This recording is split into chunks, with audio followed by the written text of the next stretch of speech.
नमस्कार दोस्तों, मैं दिग्विजय सिंह आप सबका बहुत स्वागत करता हूं दिग्विजय इकोनॉमिका में। कैसे हैं आप लोग और कैसे चल रही है आपकी जीत की तैयारी। दोस्तों आज के वीडियो में मैं बात करने वाला हूं WTO और एग्रीकल्चरल इश्यूज की। इसमें मैं बात करूंगा एग्रीमेंट ऑन एग्रीकल्चर की। एग्रीमेंट ऑन एग्रीकल्चर एग्जाम के पॉइंट ऑफ व्यू से बहुत ही इंपॉर्टेंट टॉपिक है और बहुत से लोगों को समझ में नहीं आता, कंफ्यूज करता है। तो पूरे वीडियो को बिल्कुल लास्ट तक देखिएगा। इसके अंतर्गत मैं बात करूंगा कि इसके कौन कौन से पिलर हैं, मैं बात करूंगा कि किस तरीके से ग्रीन बॉक्स सब्सिडी है, किस तरीके से ब्लू बॉक्स सब्सिडी है, किस तरीके से स्पेसिफिक प्रोडक्ट स्पेसिफिक सपोर्ट है, नॉन प्रोडक्ट स्पेसिफिक सपोर्ट है। तो ये पूरा वीडियो आपके लिए बहुत ही ज्यादा इंपॉर्टेंट है। पूरे वीडियो को बिल्कुल लास्ट तक देखिए। दिग्विजय इकोनॉमिका को अगर आपने सब्सक्राइब नहीं किया है तो दिग्विजय इकोनॉमिका को सब्सक्राइब करिए ताकि इकोनॉमिक रिलेटेड सबसे ऑथेंटिक वीडियो और मटेरियल आपको मिल सके। इकोनॉमिक्स का मतलब दिग्विजय इकोनॉमिका। दोस्तों मैंने बात की कि जब गेट्स के राउंड चल रहे थे तो गेट्स का उरुग्वे राउंड जो 8वां राउंड था वो बहुत ही ज्यादा डिस्प्यूटेड था। गेट्स के उरुग्वे राउंड में जो 86 से लेकर 94 8 वर्षों तक चला, उसमें एग्रीकल्चर के ऊपर काफी विवाद हुआ, काफी बहस हुआ। बहुत ध्यान से समझिए, जब उरुग्वे राउंड के बाद WTO अस्तित्व में आता है तो WTO का जो मेन ऑब्जेक्टिव है वो है providing free and fair trade among the nation, providing same level playing field among the nation. सदस्य राष्ट्रों के बीच एक ही खेल के नियम बनाए जाए, सबके लिए फ्री एंड फेयर ट्रेड की सिस्टम हो। ये WTO चाहता है प्रमोट करना रेस्ट ऑफ द वर्ल्ड में। एक्चुअली में WTO चाहता है कि हर प्रोडक्ट का जो ट्रेड है वो इफिशियंसी बेस हो। इफिशियंसी दो तरह की हो सकती है। अब इस बात को बहुत ध्यान से आप लोग सुनिएगा, बहुत ध्यान से सुनिएगा, ये किसी भी किताब में आपको नहीं मिलेगी। देखिए इस जो आपकी इफिशियंसी है, क्षमता है, दक्षता है, वो दो तरह की हो सकती है। एक हो सकता है नेचुरल इफिशियंसी और एक हो सकता है आर्टिफिशियल इफिशियंसी। ये क्या है भाई, प्राकृतिक क्षमता क्या है और एक कृत्रिम क्षमता क्या है। जैसे मान लीजिए कि आप जा रहे हो एग्जाम देने के लिए, आप लोग जा रहे हो PCS का एग्जाम देने के लिए, IAS का एग्जाम देने के लिए, GDC का एग्जाम देने के लिए, GIC का एग्जाम देने के लिए। एक तरीका यह हो सकता है कि आप बहुत ज्यादा प्रिपरेशन करें और बहुत ज्यादा अपने प्रतिभा को निखारें और एग्जाम दें और उसमें टॉप कर जाए। This is natural efficiency. आपने बहुत ज्यादा मेहनत की है, आपने दूसरों से ज्यादा प्रोडक्टिविटी दिखाई है और आप सिलेक्ट हो गए। दूसरा चीज ये भी तो हो सकता है कि किसी एक बच्चे को पहले ही पेपर लिख करके दे दिया जाए और वो बिना कुछ किए दिए आपसे ज्यादा नंबर लेके आए। That is artificial efficiency. देखो ऐसा ही था एग्रीकल्चरल प्रोडक्ट में। एग्रीकल्चरल प्रोडक्ट में जैसे मान लीजिए एक छोटा सा एग्जांपल समझिए, भारत बासमती चावल में एफिशिएंसी रखता है और भारत की बासमती चावल की प्रोडक्शन की जो कास्ट, एवरेज कास्ट वो काफी कम है, लेकिन अमेरिका की बासमती चावल की प्रोडक्शन कास्ट बहुत ज्यादा है। नियम यह कहता है कि फ्री और फेयर ट्रेड में भारत को बासमती का एक्सपोर्ट करना चाहिए अमेरिका को, और अमेरिका को अपने बाजार को खोलते हुए भारत से बासमती का इंपोर्ट करना चाहिए, क्योंकि अमेरिका में बासमती चावल महंगा प्रोड्यूस हो रहा है और भारत में उसी बासमती चावल की एवरेज कास्ट, प्रोडक्शन कास्ट बहुत कम है। लेकिन अगर ये चीज आर्टिफिशियल इफिशियंसी में आप कन्वर्ट करो और अमेरिका अपने प्रोड्यूसर को बहुत बड़े पैमाने पे सब्सिडी प्रोवाइड कर दे, उनको फ्री ऑफ कास्ट जो है रॉ मटेरियल दे दे, सीड्स दे दे, फर्टिलाइजर दे दे, पेस्टिसाइड्स दे दे, इलेक्ट्रिसिटी दे, तो तुम्हारे वहां से जो पर यूनिट कास्ट होगी, एवरेज कास्ट उसकी कम हो जाएगी और वो उल्टे तुम्हारे वहां एक्सपोर्ट कर देगा। देखिए ये है आर्टिफिशियल इफिशियंसी। मतलब बहुत बड़े पैमाने पे डेवलप्ड कंट्रीज अपने एग्रीकल्चर को सब्सिडी दे के उल्टे आपके वहां एक्सपोर्ट कर सकते थे। इसी बात को लेके बहुत ज्यादा डिस्प्यूट था उरुग्वे राउंड में कि अगर WTO ये चाहता है कि रेस्ट ऑफ द वर्ल्ड में फ्री और फेयर ट्रेड हो, WTO ये चाहता है कि इफिशियंसी बेस्ड ट्रेड हो, तो प्रोडक्ट जो सब्सिडी है या एक्चुअली एग्रीकल्चरल जो सपोर्ट और सब्सिडी बड़े पैमाने पे बिलियंस और मिलियंस डॉलर में डेवलप्ड कंट्रीज अपने फार्मर्स को दे रहे हैं, उसको घटाई जाए ताकि रेस्ट ऑफ द वर्ल्ड में जो ट्रेड है वो सेम लेवल प्लेइंग फील्ड पे हो, जो ट्रेड है वो एवरेज कास्ट बेसिस पे हो, नेचुरल एफिशिएंसी के बेसिस पे हो। 1995 में काफी जद्दोजहद के साथ WTO और एग्रीकल्चरल जो सब्सिडी हुई है उसका नाम है एग्रीमेंट ऑन एग्रीकल्चर AOA, और ये WTO के अस्तित्व में आने के दिन से ही 1 जनवरी 1995 से लागू हो गया। बहुत ध्यान से समझिएगा, 1 जनवरी 1995 से WTO भी अस्तित्व में आता है और एग्रीमेंट ऑन एग्रीकल्चर कृषि पर समझौता भी अस्तित्व पे आता है। सबसे पहले मैं ये चाहूंगा कि जो ये आपको बोर्ड पे ये आपको फ्लो चार्ट दिखाई दे दे रहा है, इसका आप स्क्रीनशॉट ले लीजिए। क्योंकि मैंने इंग्लिश और हिंदी दोनों में यहां लिखा हुआ है, तो थोड़ा सा ये आप देखेंगे दिखने में थोड़ा सा आपको लग रहा होगा, बट ये बहुत ही इंपॉर्टेंट फ्लो चार्ट है। इसको आप लोग बड़े आसानी से इसको क्लिक करिए और आगे आपके बहुत काम आने वाला है। अब देखिए, जो एग्रीमेंट ऑन एग्रीकल्चर है, कृषि पे समझौते हैं, इसके 3 पिलर हैं, बहुत ध्यान से अब आपको समझना है। पहला पिलर है ए, जिसको मैं लिखा हूं प्रोवाइडिंग मार्केट एक्सेस, हिंदी में बाजार पहुंच सुनिश्चित करना। जो एग्रीमेंट ऑन एग्रीकल्चर का जो 1995 में हुआ, इसका दूसरा पिलर है रेगुलेशन ऑन डोमेस्टिक सपोर्ट, घरेलू समर्थन या घरेलू सब्सिडी में नियमन या कमी। और जो इसका तीसरा और सबसे इंपॉर्टेंट पिलर आप कह सकते हो रिड्यूसिंग एक्सपोर्ट सब्सिडी, कृषि जो है निर्यात में जो है निर्यात सब्सिडी में कमी, जो एग्रीकल्चरल प्रोडक्ट है उसके एक्सपोर्ट में जो सब्सिडी है उसमें कमी। कई बार आप देखेंगे कॉम्पिटिटिव एग्जाम में, कई बार मैं देखता हूं सिविल के एग्जाम में भी देखा हूं, मैं जीडीसी के एग्जाम में भी देखा हूं, कई बार पूछा जाता है कि कौन सा इसमें एक AOA में नहीं आता है, मतलब कौन सा एक ऐसा पिलर है जो एग्रीमेंट ऑन एग्रीकल्चर में नहीं आता है। तो देखो, एग्रीमेंट ऑन एग्रीकल्चर के सिर्फ 3 पिलर हैं, प्रोवाइडिंग मार्केट एक्सेस, बाजार पहुंच सुनिश्चित करना, दूसरा है रिडक्शन ऑन डोमेस्टिक सपोर्ट, घरेलू जो है सब्सिडी में कमी, और तीसरा रिड्यूसिंग एक्सपोर्ट सब्सिडी, निर्यात सब्सिडी को कम करना। इसके अतिरिक्त कोई भी विकल्प होगा वो गलत हो जाएगा। 3 ही चीजें हैं एग्रीमेंट ऑन एग्रीकल्चर में। तो सबसे पहले आइए हम लोग एक एक चीज को बहुत अच्छे से समझेंगे। पहला है providing market access, providing market access, बाजार पहुंच सुनिश्चित करना।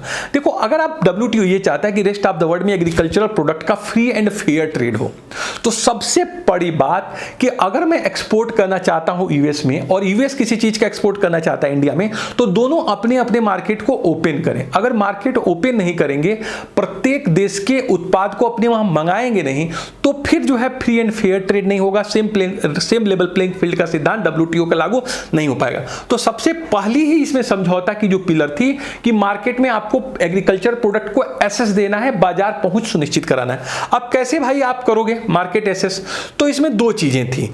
एक तो प्रोटेक्शन, मैंने आपको पहले ही बता चुका है कि लोग कोटा से देता था। WTO कहता है कि एग्रीकल्चर प्रोडक्ट के ऊपर किसी तरह का आप कोटा नहीं लगा सकते हो। जैसे अब अमेरिका भारत से ये नहीं कह सकता है कि आप सिर्फ हमारे वहां जो है 1 मिलियन टन चावल बासमती एक्सपोर्ट करेंगे, तो क्वांटिटी के ऊपर रिस्ट्रिक्शन नहीं लगा सकता है। और वो ये भी नहीं बोल सकता है कि हम सिर्फ $10 मिलियन का ही आपके वहां चावल लेंगे। तो सबसे बड़ी बात की जो है कोटा एलिमिनेट करना है। मार्केट ओपन कैसे होगा? कोटा को हटाना पड़ेगा। बहुत ध्यान से समझ लीजिएगा आप लोग कि WTO के रिजीम में आप कोटा लगा ही नहीं सकते हो। कोटा के माध्यम से अपने मार्केट को आप बंद नहीं कर सकते हो। कोटा का जो प्रोटेक्शन का इंस्ट्रूमेंट है WTO के रिजीम में लगाया नहीं जा सकता है। इसका मतलब है कोटा आपको सबसे पहले करना है, इसको खत्म करना है। और दूसरा चीज, कोटा की जगह पे आपको लगानी है टैरिफ। टैरिफ का मतलब आप जानते हैं प्रशुल्क है, और ये प्रशुल्क जो है आयात प्रशुल्क के रूप में है। जो आयात है उसके ऊपर आप टैक्स लगा देते हो, जिससे कि कोई देश का जो प्रोडक्ट आपके वहां महंगा हो जाता है। लाइक एग्जांपल, मान लो कि भारत में बासमती चावल की जो कास्ट है वो ₹100 पर केजी आ रही है, और अमेरिका में जो है मान लो कि $2 या $3 आ रही है, लगभग ₹300 पर केजी आ रही है। अब मान लो कि भारत ₹100 केजी बासमती चावल अमेरिका में एक्सपोर्ट कर रहा है, लेकिन अगर अमेरिका कोटा न लगाए, बट वहां पर 100% या 200% या 300% इंपोर्ट ड्यूटी लगा दे। अगर 100% लगा दे तो ₹100 का बासमती चावल अमेरिका में 200 का हो जाएगा। और शुरू में आप देखोगे 1,000% की सब्सिडी लगती थी, और 1,000 की सब्सिडी लगा दे तो यहां की बासमती चावल वहां ₹1100 केजी बिकेगा। तो इस तरह से भी आपका प्रोडक्ट वहां नहीं बिक पाएगा। तो देखो, WTO कहता है कि तुम पहले तो कोटा लगाओगे नहीं, और दूसरा टैरिफ लगाओगे, लेकिन टैरिफ को आपको एक मिनिमम लेवल पे लानी है। अब क्या था WTO के नियम? जितने भी डेवलप्ड कंट्रीज हैं उनको 6 ईयर्स का टाइम दिया गया था। बहुत ध्यान से इस बात को समझिएगा। जितने भी डेवलप्ड कंट्रीज थे उनको 6 ईयर्स का टाइम दिया गया था, मतलब 2000 तक का टाइम दिया गया था, क्योंकि यह समझौता 1995 में आता है।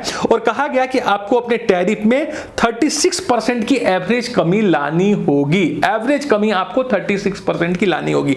वहीं पे जो LDCs है उसको 10 ईयर्स का टाइम दिया गया, और उनसे कहा गया कि आपको 2004 तक जो 10 ईयर्स पूरे होंगे उसमें आपको एवरेज जो है इंपोर्ट ड्यूटी में 26% की कमी करनी होगी। कुल मिलाजुला के प्रोडक्ट मार्केट एक्सेस में, यहां पे जो प्रोवाइडिंग मार्केट एक्सेस में WTO का ये पिलर कहता है कि रेस्ट ऑफ द वर्ल्ड कि प्रत्येक देश अपने मार्केट को ओपन करे। जो देश ज्यादा इफिशियंट है एग्रीकल्चर प्रोडक्ट के प्रोडक्शन में, जिनकी पर यूनिट कास्ट कम है, एवरेज कास्ट कम है, वो रेस्ट ऑफ द वर्ल्ड में एक्सपोर्ट कर सके। इसके लिए कोटा को एलिमिनेट किया जाएगा, टैरिफ लगाया जाएगा, लेकिन टैरिफ को भी बड़े ही प्रोग्रेसिव तरीके से कमी लानी पड़ेगी। 6 वर्ष का समय दिया गया था डीसीज को, 10 वर्ष का समय दिया गया था एलडीसीज को।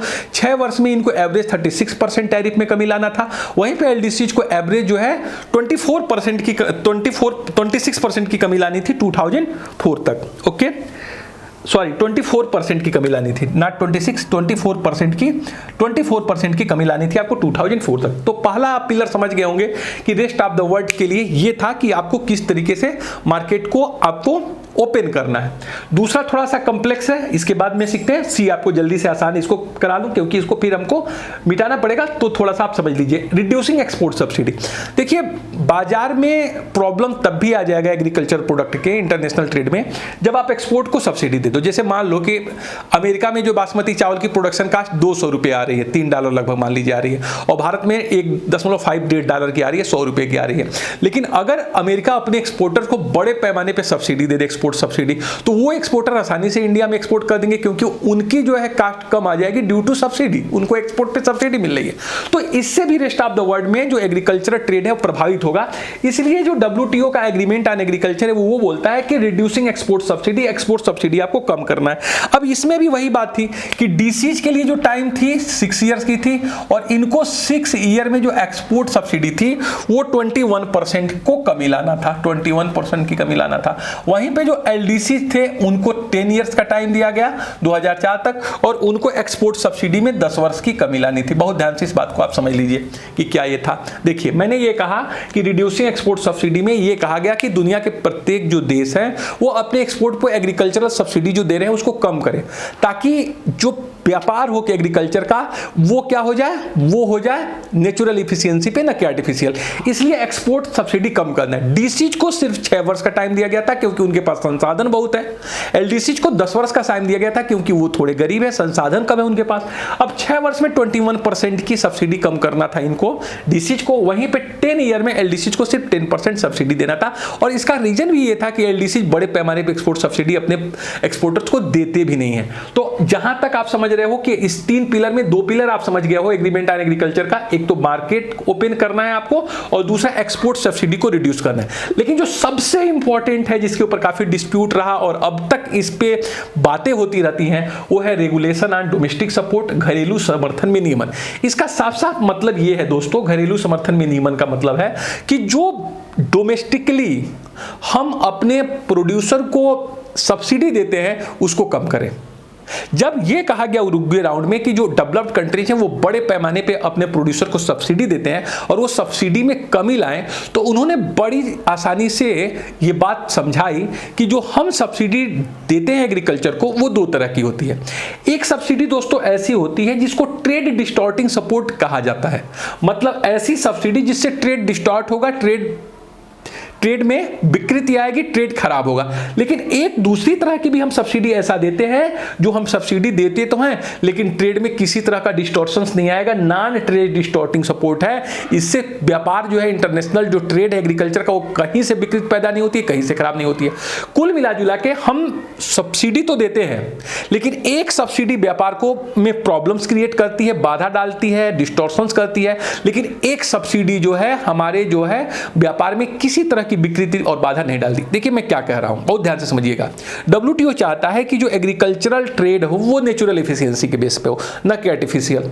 अब देखो आर्टिफिशियल का मतलब मैंने जैसे कि आपको बताया कि आप IAS का एग्जाम देने जा रहे हैं और आप पूरे मेहनत से आप परीक्षा में दे और टॉप कर जाए, दैट इज नेचुरल एफिशिएंसी। और एक चीज ये हो सकता है कि पेपर किसी को लीक हो गया और वो टॉप कर जाए, तो ये आर्टिफिशियल एफिशिएंसी।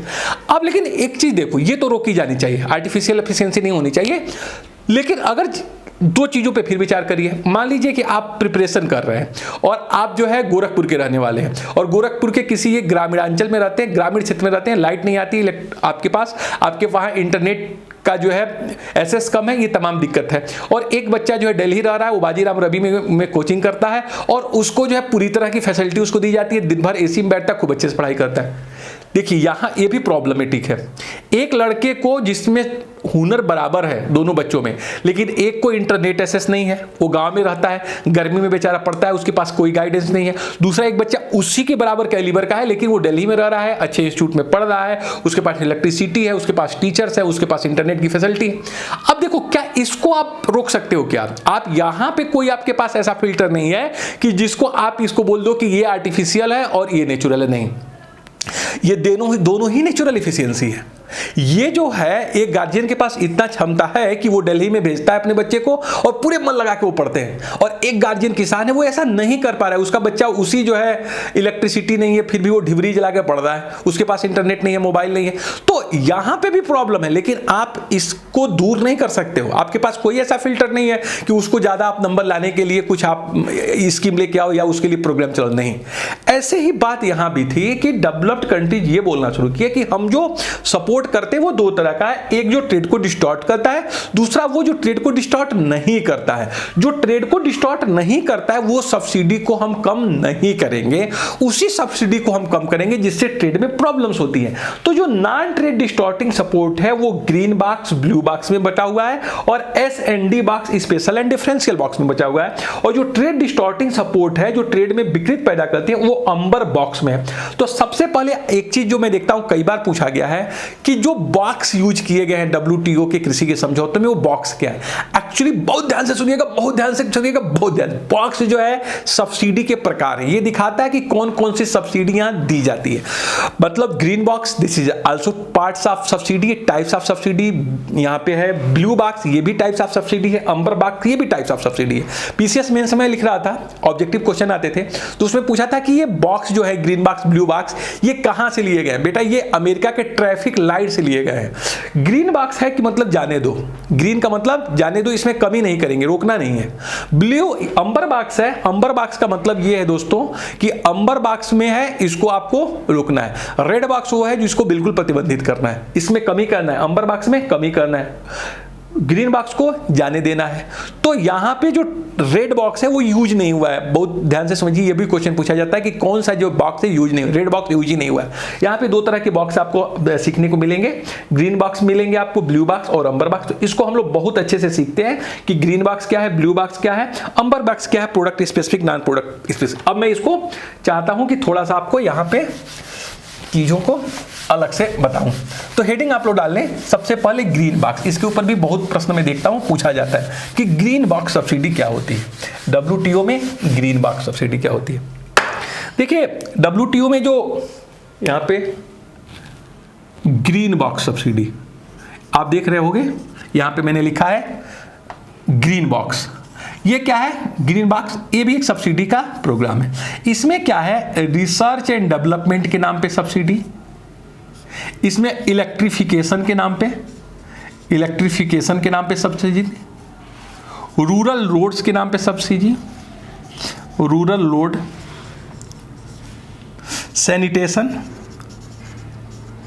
सैनिटेशन साफ सफाई के नाम पे सब्सिडी, ओके ना, इलेक्ट्रिफिकेशन, रूरल रोड, और मार्केट इंफॉर्मेशन, बाजार सूचना, मार्केट इंफॉर्मेशन।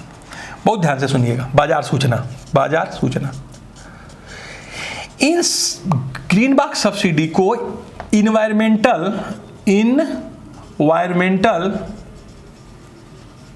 असिस्टेंस प्रोग्राम के नाम पे लोग देते हैं अमेरिका आदि में।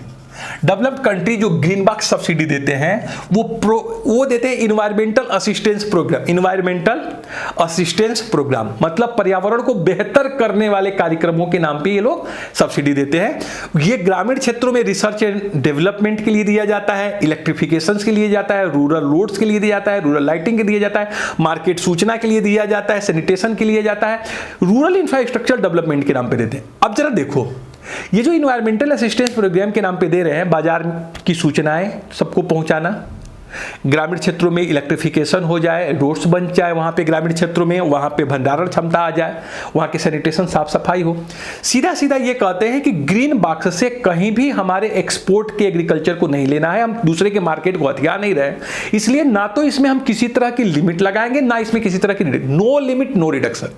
ग्रीन बॉक्स में न तो हम कोई लिमिट लगाने जा रहे हैं न तो रिडक्शन, क्योंकि ये इन्वायरमेंटल असिस्टेंस प्रोग्राम पर्यावरण को बेहतर करने वाले कार्यक्रम है, रिसर्च एंड डेवलपमेंट को प्रमोट करते हैं, रूरल इलेक्ट्रिफिकेशन रोड को करते हैं, तो इसमें हम किसी तरह की कमी नहीं करेंगे। तो आप बहुत ध्यान से देखिए, अगर यूपीएससी में या पीसीएस में या कभी भी किसी भी एग्जाम में आपको ग्रीन बॉक्स पे पूछा जाता है तो आप सबसे पहले लिखिएगा कि ये जो है नॉन प्रोडक्ट स्पेसिफिक, ये जो नॉन ट्रेड डिस्टॉर्टिंग सपोर्ट्स के पार्ट है, सब्सिडी है, और इसमें ना तो किसी तरह की कमी की बात की गई है ना इसकी अपर लिमिट की बात की गई है, और ये इन्वायरमेंटल असिस्टेंस प्रोग्राम पे वे दे आर प्रोवाइडिंग और ओके ना रूरल एरिया एंड कंट्रीज, ये अपने देशों को ये देते रहेंगे। ये जो है आपकी है ग्रीन बॉक्स सब्सिडी, हरित बक्सा है, इसमें किसी तरह की रोक टोक नहीं होगी, ये पर्यावरण को बेहतर करने के लिए देते हैं लोग। अब देखिए, लेकिन आप ये समझ सकते होंगे कि इससे भी उनका एग्रीकल्चर प्रोडक्शन बढ़ेगा, क्योंकि इंफ्रास्ट्रक्चर गांव की मजबूत होगी तो प्रोडक्शन तो बढ़ेगा, लेकिन यहां पे जिसकी लाठी उसकी भैंस माना नहीं गया, और ये पे ना तो रिडक्शन आप लगा सकते हो ना कमी। अब देखिए ब्लू बॉक्स सब्सिडी, देखिए ब्लू बॉक्स सब्सिडी दो तरह से दी जाती है।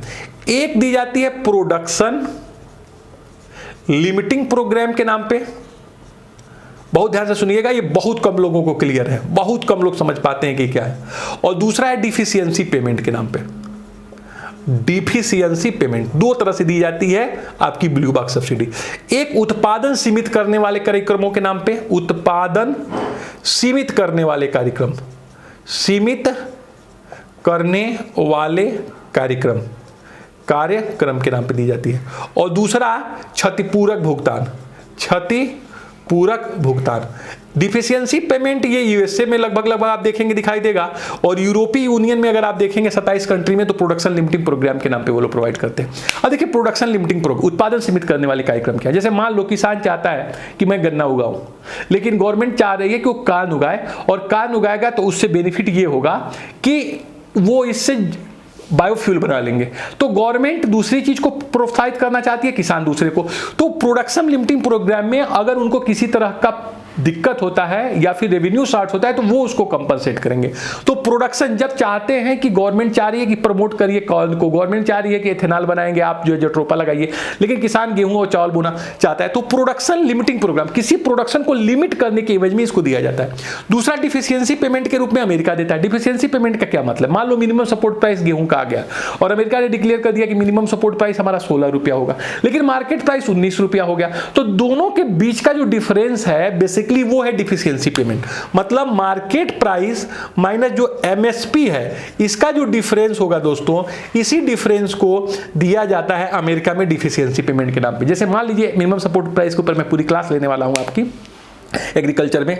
मिनिमम सपोर्ट प्राइस क्या हुआ, फसल उगाई गई, तब तक जो है अमेरिका ने डिसाइड कर दिया कि हम 16 रुपया जो है पर केजी देंगे, लेकिन मार्केट प्राइस ज्यादा हो गई, 19 रुपए हो गई। अब तो गवर्नमेंट खरीदारी नहीं कर पाएगी, बफर स्टॉक नहीं बना पाएगी, तो जो 3 रुपया ज्यादा है, मार्केट प्राइस ही ज्यादा है एमएसपी से, तो इनके बीच के जो डिफरेंस है वो डिफिशियंसी पेमेंट के रूप में दिए जाते हैं।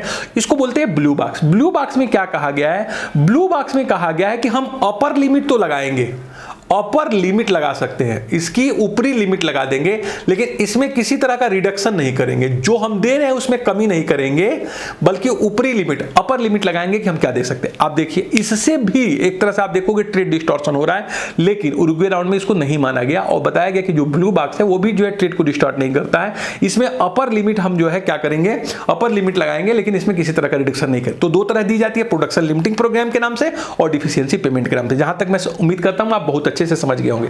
तीसरा है S&D box, special and differential box. ये भी ध्यान से समझिए, इसको भी लोग नहीं समझ पाते हैं कि क्या है।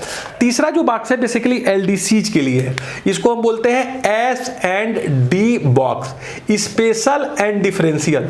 स्पेशल का मतलब विशिष्ट और विवेधात्मक, विवेधात्मक, स्पेशल एंड डिफरेंशियल शब्द है, डिफरेंशियल बॉक्स। ये बेसिकली LDCs के लिए, गरीब देशों के लिए। अब देखिए गरीब देशों में क्या है, जो किसान है उनके लिए बहुत, आप जानते होंगे किसान है, बहुत छोटी छोटी उनके पास जमीन है, लैंड होल्डिंग्स है, और वो जो गेहूं उगाते हैं, चावल उगाते हैं, आलू उगाते हैं, वो एक्सपोर्ट इंपोर्ट के प्रमोशन के लिए नहीं है, वो सिर्फ लाइवलीहुड के लिए। जहां agriculture is a question of livelihood, not a question of export and import. उनके लिए एग्रीकल्चर निर्यात का विषय नहीं है, वो सिर्फ उतना गेहूं उगाते हैं, उतना चावल उगाते हैं जिससे उनका काम चल सके। तो दोस्तों ये जो स्पेशल एंड डिफरेंशियल बॉक्स है, जहां पे किसानों की आजीविका का प्रश्न है, वो किसान जो है उनको अगर गवर्नमेंट इनपुट दे दे, जैसे भारत में आप देखिएगा कि सब्सिडाइज रेट पे उनको सीड्स दे दिया जाता है, फर्टिलाइजर दे दिया जाता है, पेस्टिसाइड्स अगर गवर्नमेंट प्रोवाइड कर रही है तो इसलिए देती है कि उनके लिए जो कृषि है ना वो आजीविका का विषय है, क्वेश्चन ऑफ लाइवलीहुड, वो मर जाएंगे उनके पास अगर नहीं होगा तो अगर एलडीसी के लिए एसएनडी बॉक्स है, डेवलप्ड कंट्रीज के लिए नहीं है कि अगर आप जो है अपने किसानों को रॉ मटेरियल सस्ते में दे दें, अगर आपको जो है इनपुट सस्ते में दे दें, इनपुट सस्ता दे दें, उनको फर्टिलाइजर थोड़ा सा सस्ता दे दें, फर्टिलाइजर थोड़ा सस्ता में दे दें, तो ये सब चीजें परमिसिव है ताकि उनका गुजर बसर हो सके, वो दुनिया में एक्सपोर्ट करने नहीं जा रहे हैं। तो S and D box specially for LDC. तो आप समझ गए होंगे 3 तरह के बॉक्स में जो कहा गया है कि ये ट्रेड डिस्टॉर्टिंग नहीं है, इससे ट्रेड में किसी तरह का विकृत पैदा नहीं होता, इसको बोलते हैं नॉन ट्रेड डिस्टॉर्टिंग सपोर्ट। इससे किसी तरह से व्यापार में दिक्कत नहीं आती है। बट ये कहने की बात है, एक्चुअली डेवलप्ड कंट्री बड़े पैमाने पे डिफिशिएंसी पेमेंट देते हैं, बड़े पैमाने पे वो लोग प्रोडक्शन लिमिटिंग प्रोग्राम चलाते हैं, बड़े पैमाने पे वो लोग ग्रीन बॉक्स के नाम पे सब्सिडी देते हैं, इससे ट्रेड में डिस्टॉर्शन जरूर आता है। अब देखिए जो ट्रेड डिस्टॉर्ट करता है उसको अंबर बॉक्स में रखा गया, मतलब सीधी सीधी वो सब्सिडी जो ट्रेड में बर्बाद कर दे। अब इसमें 2 तरह की है, एक को बोलते हैं हम प्रोडक्ट स्पेसिफिक सपोर्ट, पीएसएस। बहुत ध्यान से समझिएगा, बहुत कम लोगों को समझ में आता है कि प्रोडक्ट स्पेसिफिक सपोर्ट क्या है। जैसे मान लो कि इंडिया में जो है बासमती की पर केजी है, बासमती चावल है, बासमती चावल और पर केजी मान लीजिए कि इसकी कास्ट आ रही है, मान लीजिए 60 रुपये आ रही है, और अमेरिका में आ रही है मान लीजिए कि 160 रुपये आ रही है। अब क्या हुआ, दोनों के बीच का अंतर कितना है, 100 रुपया है। अगर ये इतना के बराबर सब्सिडी अगर अमेरिका 100 रुपया अपने उत्पादकों को दे दे या इससे ज्यादा दे दे, तो क्या करेंगे, वहां के उत्पादक भारत से ज्यादा बेहतर सिचुएशन में आ जाएंगे। प्रोडक्ट स्पेसिफिक मतलब उनको जो है उतनी सब्सिडी दिया जाए जो डोमेस्टिक रेफरेंस प्राइसेज और एक्सटर्नल डिफरेंस प्राइसेज, इसका क्या परिभाषा होता है, domestic reference price minus international reference price,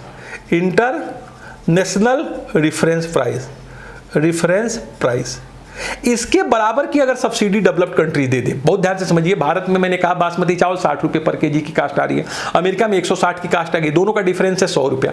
अगर ये 100 रुपये की सब्सिडी अमेरिका अपने फार्मर्स को दे दे तो उसके फार्मर आर्टिफिशियल इफिशियंसी में आ जाते हैं, वो इंडिया में अब एक्सपोर्ट करेंगे और इंडिया कुछ नहीं कर पाएगा। इस चीज को आपको खत्म करना चाहिए, कम करना चाहिए, इसको हम बोलते हैं अंबर बॉक्स। दूसरा है non product specific support. Non product specific support में क्या होता है, नॉन प्रोडक्ट स्पेसिफिक सपोर्ट में क्या होता है, स्पेसिफिक सपोर्ट में क्या होता है, इसको बोलते हैं एनपीएसएस। जब डेवलप्ड कंट्री अपने फार्मर को फ्री ऑफ कास्ट सीड्स दे दे, फर्टिलाइजर दे दे, इलेक्ट्रिसिटी दे दे और उनकी कास्ट बहुत कम आ जाए और वो नेचुरल इफिशियंसी पे न बेस होकर आर्टिफिशियल इफिशियंसी पे आ जाए, तो that called non product specific support. और इससे भी रेस्ट ऑफ द वर्ल्ड में प्रॉब्लम क्रिएट कर देंगे, खरीदेंगे, उनकी कास्ट बहुत कम हो जाएगी। तो 2 तरह को आप अंबर बॉक्स में कहते हैं। अंबर बॉक्स सब्सिडी को कम करना है, खत्म नहीं करना है, कम करना है। और ये कहा गया है कि 6 वर्ष में जो डीसीज करेंगे वो 20% करेंगे और 10 वर्ष में एलडीसी 13% करेंगे। जो अंबर बॉक्स सब्सिडी है दोस्तों, बहुत ध्यान से समझिए, जिसमें 2 चीजें आती है, प्रोडक्ट स्पेसिफिक सपोर्ट और नॉन प्रोडक्ट स्पेसिफिक सपोर्ट। दोनों आप समझ गए होंगे, प्रोडक्ट स्पेसिफिक सपोर्ट और नॉन प्रोडक्ट स्पेसिफिक सपोर्ट। इन दोनों को क्या करना है, जो डेवलप्ड कंट्रीज हैं वो 6 ईयर में 20% करेंगे, 6 ईयर में 20% रिड्यूस करेंगे। और जो एलडीसीज हैं, ये डीसीज है डेवलप्ड विकसित देश, और जो एलडीसीज गरीब देश है वो 10 वर्ष में इसको कम करेंगे दोस्तों 13%। अब जरा देखो, ये मजाक की बात है, जब एलडीसीज देते ही नहीं है ये सपोर्ट, बहुत कम आप देखोगे देते हैं, तो उनको आप 13% को कर रहे हो, 6 वर्ष में 20%, ये बिलियंस में देते हैं तो घटाएंगे तभी बिलियंस में रहेगा। तो कुल मिलाजुला के आप देखोगे इससे कोई बहुत बड़ा बेनिफिट नहीं हुआ, कहीं ना कहीं इससे जो है कोई बड़ा कृषि में जैसे सोचा जाता था रेडिकल चेंज हो जाएगा, ऐसा कोई रेडिकल चेंज नहीं। जहां मैं उम्मीद करता हूं कि ये आपको लेक्चर बहुत अच्छे से समझ में आ गया होगा, इसके ऊपर क्वेश्चन बहुत पूछा जाता है, तो आप लोग इसे बहुत अच्छे से नोट्स बनाएंगे और प्रिपेयर करेंगे। दोस्तों, भगवान आपकी सहायता जरूर करेगा, बस आप अपनी सहायता शुरू करिए, सोचिए नहीं, लग जाइए। आप देखते हैं सिर्फ ख्याली महल बनाते हैं, हवाई महल बनाते हैं, वो बनाना बंद करिए। एक विजयी वो है, हमेशा विजेता वो होता है जो अपने डर को जीत लेता है। डर सबको लगता है, अगर आप डरे नहीं तो अच्छा करेंगे नहीं। एग्जाम सामने है, आप डर रहे होंगे, नो डाउट आप डरेंगे, लेकिन विजेता वो है जो डर को अपने ऊपर हावी नहीं होने दे। जगह डर को अपने ऊपर हावी नहीं होने देंगे, हमेशा पॉजिटिव बना रहेंगे, अपने गुरु का आशीर्वाद लीजिए, माता पिता का। और एक चीज़ हमेशा ध्यान में रखिए, कितनी भी पढ़ाई कर लीजिएगा, कितना भी आपको लगे मुझे ज्ञान हो गया है, कभी भी घमंड मत करिएगा। घमंड जो है हमेशा जो है देखिएगा भगवान का भोजन होता है, कभी घमंड मत करो। जितना ज़्यादा जो वृक्ष फल देते हैं उतना वो झुके हुए होते हैं। अधजल गगरी छलकत जाए, जिसको छोटा ज्ञान है, थोड़ा ज्ञान है, वो सिर्फ अपने ज्ञान की सेखी भगाता है। इससे बिल्कुल बचिए। यही चीज़ मुझे जीवन में सबसे आकर्षित करती है। सबसे महान व्यक्ति मुझे वही लगता है जिसके पास किसी तरह का घमंड नहीं है, किसी तरह का ईर्ष्या नहीं है, किसी तरह का द्वेष नहीं है, सब बराबर है। चाहे आप डेमोक्रेसी में विश्वास करें या न करें, आप अपने दिल में विश्वास करिए कि सभी बराबर है। भगवान आपका हमेशा अच्छा करेगा, भला करेगा। God bless you. Thank you so much for watching Digvijay Economica. कुछ अच्छा करो, कुछ बड़ा करो, कुछ करके दिखाओ, कुछ बन के दिखाओ। Thank you so much for watching Digvijay Economica. God bless you.